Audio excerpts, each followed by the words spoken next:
میرے بھائیو، صحیح مسلم میں ایک حدیث ہے کہ اللہ کے محبوب صلی اللہ علیہ وآلہ وسلم کی خدمت میں ایک دفعہ سیدنا جبرائیل علیہ السلام بیٹھے ہوئے تھے، تو اچانک انہوں نے اوپر ایک زوردار آواز سنی تو اپنا سر آسمان کی طرف اٹھایا اور عرض کیا کہ یا رسول اللہ صلی اللہ علیہ وآلہ وسلم، آج آسمان کا ایک ایسا دروازہ کھولا گیا ہے جو آج سے پہلے کبھی نہیں کھلا،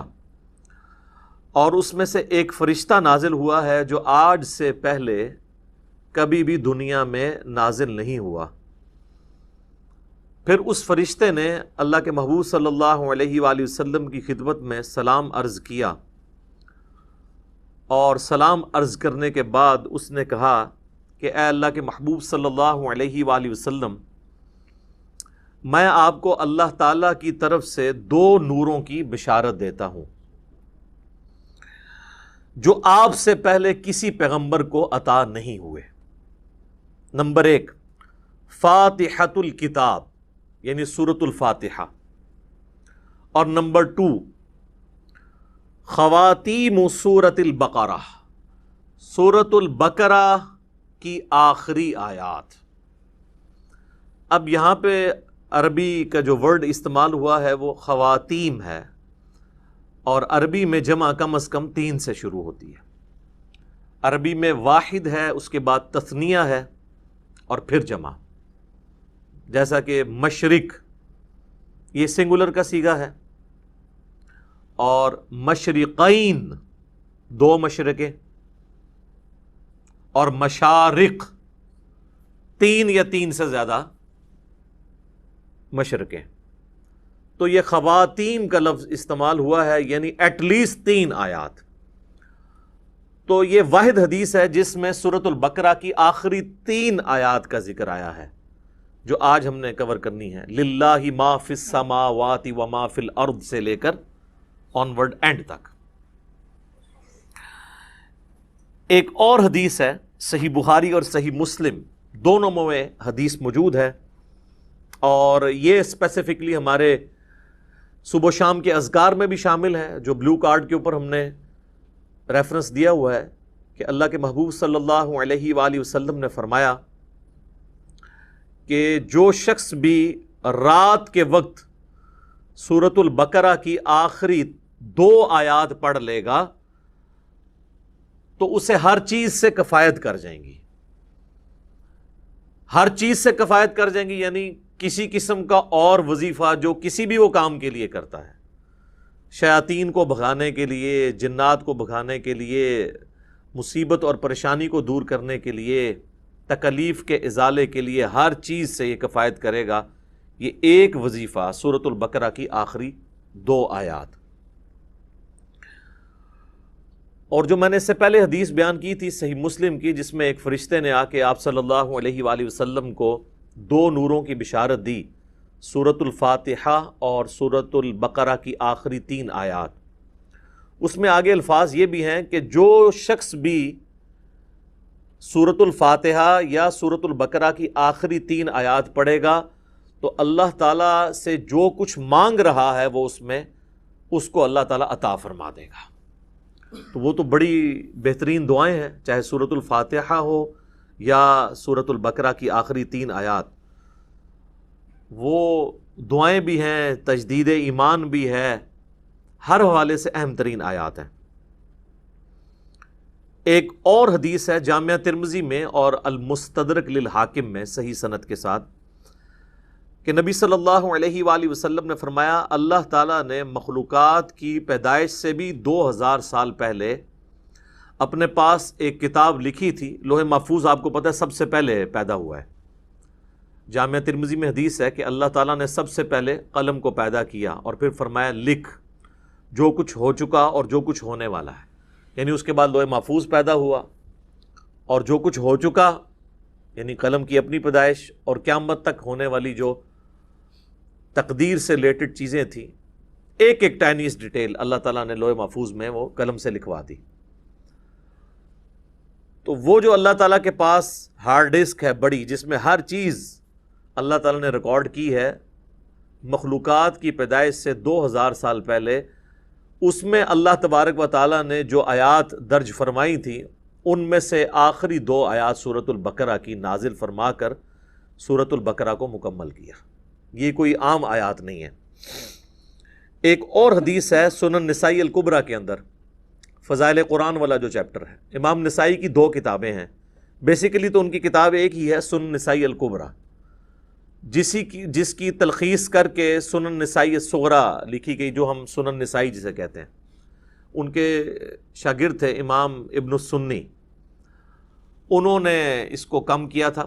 وہ جو اوریجنل کتاب ہے اس میں آلموسٹ 12,000 احادیث ہیں،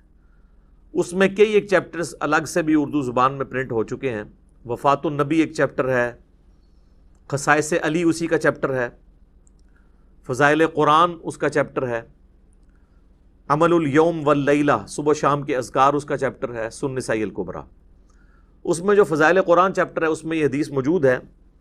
کہ اللہ کے محبوب صلی اللہ علیہ وآلہ وسلم فرماتے ہیں کہ اللہ تعالیٰ نے مجھے اپنے عرش کے نیچے جو خاص خزانہ ہے اس میں سے سورۃ البقرہ کی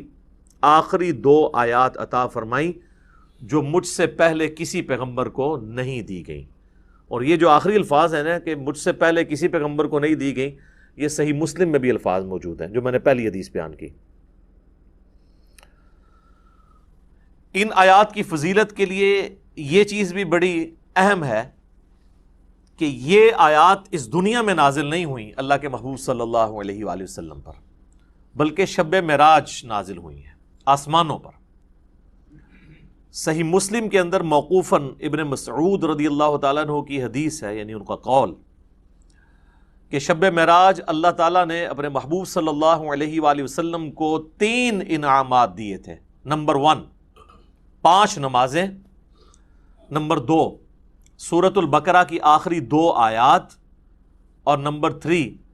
جو کوئی بھی آپ صلی اللہ علیہ وآلہ وسلم کا امتی شرک نہیں کرتا ہوگا، at the end of the day اللہ تعالیٰ اس کو معاف فرما دے گا، چاہے وہ اپنا عذاب بھگت کے، لیکن الٹیمیٹلی جو بخاری مسلم میں حدیث ہے کہ آخری دفعہ اللہ تعالیٰ مجھے اس چیز کی بھی اجازت دے گا کہ میں دوزخ میں سے اس شخص کو بھی نکال دوں جس کے دل میں رائی کے دانے کے برابر بھی ایمان ہے، یعنی جس نے، ایک اور حدیث میں بخاری مسلم کے الفاظ ہیں، جس کے پلے سوائے اس کے کوئی نیکی نہیں ہوگی کہ صرف اس نے ایک دفعہ کلمہ پڑھا ہوگا۔ لیکن یہ بالکل اینڈ پہ ہے، یعنی یہ نہیں ہے کہ یہ کلمہ پڑھنے سے ہی جنت مل جانی ہے۔ واللہ عالم، وہ 1000 سال لگیں، لاکھ سال لگیں، کروڑ سال لگیں، وہ اللہ کو پتہ ہے۔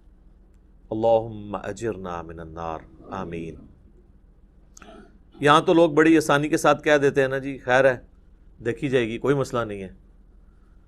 اور انہی سے کہا جائے نا کہ آپ 10 سیکنڈ کے لیے موم بتی کے فلیم کے اوپر اپنا ہاتھ رکھیں تو نہیں رکھ سکتے،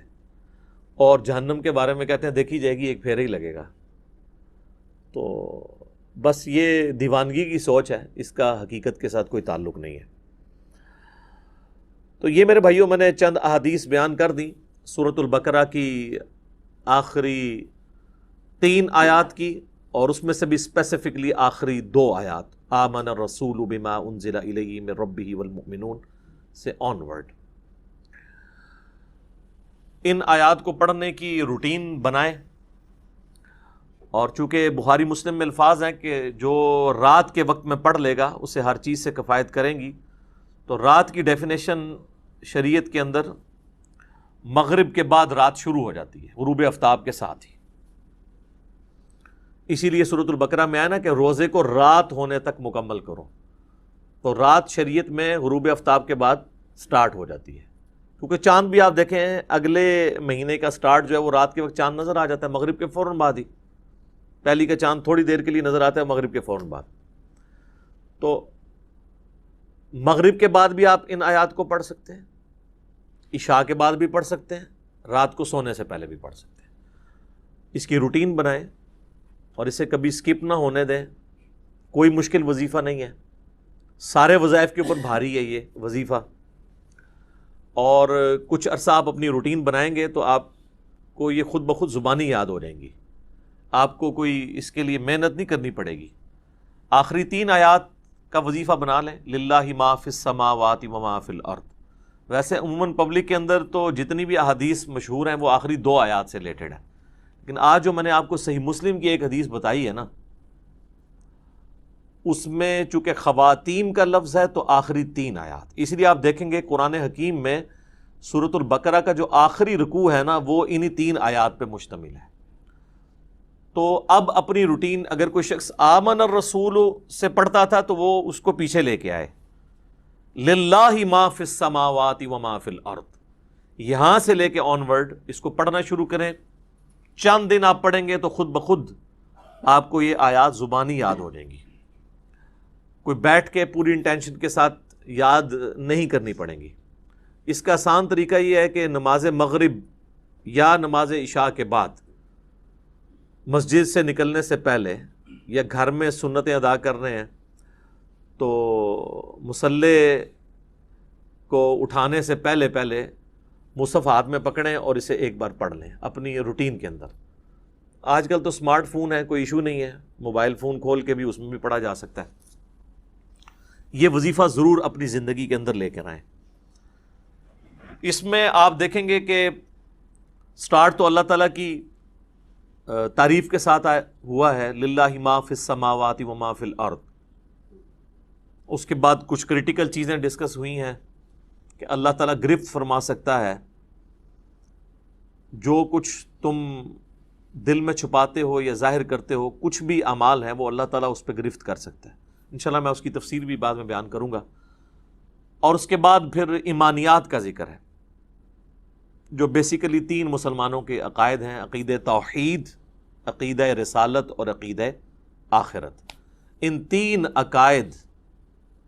کی تجدید ہے اس کے اندر۔ عموماً آپ نے دیکھا ہوگا نا، لوگ کہتے ہیں رات کو مرنے سے پہلے جی آپ نے جو ہے نا وہ تجدید ایمان کرنی ہے۔ ظاہر ہے موت ہی ہے نا، نیند۔ صحیح بخاری میں حدیث ہے کہ آپ رات کو سوتے ہوئے کیا دعا مانگتے ہیں؟ اللہم بِاسْمِکَ اموت و احیا، اے اللہ میں تیرے نام کے ساتھ مرتا اور جیتا ہوں۔ تو وہ آپ مر رہے ہوتے ہیں۔ سورہ الزمر کے اندر بھی اللہ تعالیٰ نے فرمایا کہ اللہ تعالیٰ جو ہے وہ رات کو تمہارے نفس کو قبض فرما لیتا ہے، اور جس کی زندگی باقی ہوتی ہے اس کی روح واپس بھیج دیتا ہے، اور جس کو اللہ تعالیٰ نے موت دینی ہوتی ہے اس کی اپنے پاس روک لیتا ہے۔ اچھا، پھر صحیح بخاری میں جو سو کر اٹھنے کی دعا ہے وہ کیا ہے؟ الحمدللہ الذی احیانا بعد ما اماتنا۔ تمام تعریفیں اس اللہ کے لیے ہیں کہ جس نے مرنے کے بعد ہمیں دوبارہ زندہ کیا، کیونکہ موت اور نیند یہ دونوں بہنیں ہیں۔ تو رات کو مرنے سے پہلے یا سونے سے پہلے آپ دیکھتے ہیں کئی لوگ ہیں رات کو سوتے ہیں، اٹھتے ہی نہیں صبح۔ تو رات کو سونے سے پہلے ایٹ لیسٹ ایک دفعہ تجدید ایمان کا موقع مل جاتا ہے کہ ہم اپنے ایمان کو ریپیٹ کر لیں۔ اگر دن میں کوئی غلطی سے زبان سے کلمات نکل گئے تو اللہ تعالیٰ کے حضور اپنا ایمان دوبارہ سے رینیو کروا لیں، اور وہی یہ دعائیں ہیں، آمن الرسول بما انزل الیہ من ربہ والمؤمنون کل آمن باللہ وملائکتہ وکتبہ ورسلہ۔ یہ ساری ایمانیات ہیں۔ اس کے بعد دعائیں ہیں اللہ تعالیٰ سے، اور پھر سورۃ البقرہ کا اینڈ ہوتا ہے۔